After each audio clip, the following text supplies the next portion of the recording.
1979 ഇറാനിൽ നടന്ന ഇസ്ലാമിക് വിപ്ലവം ആധുനിക ലോക ചരിത്രത്തിലെ ഏറ്റവും നിർണായകമായ സംഭവങ്ങളിൽ ഒന്നാണ്. ലോക രാഷ്ട്രീയത്തിൽ പുതിയൊരു അധ്യായം തുറന്നു.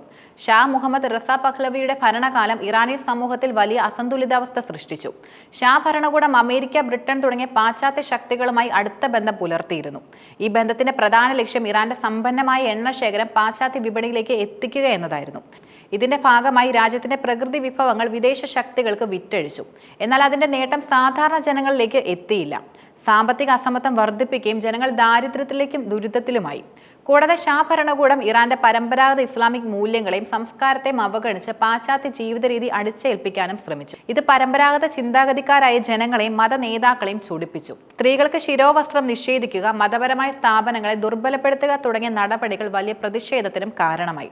ഷായുടെ രഹസ്യ പോലീസ് സേനയായിട്ടുള്ള സവാക് ജനങ്ങളെ അടിച്ചമർത്തുകയും എതിർ ശബ്ദങ്ങളെ ക്രൂരമായി ഇല്ലാതാക്കുകയും ചെയ്തു.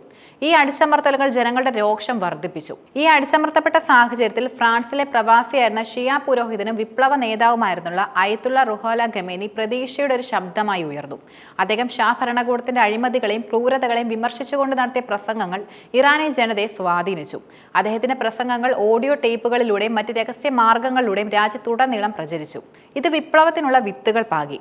1979 ജനുവരിയിൽ രാജ്യവ്യാപകമായ പ്രതിഷേധങ്ങൾ ശക്തമായപ്പോൾ ഷാ പഹ്ലവി ഭയന്ന് ഇറാൻ വിട്ടു.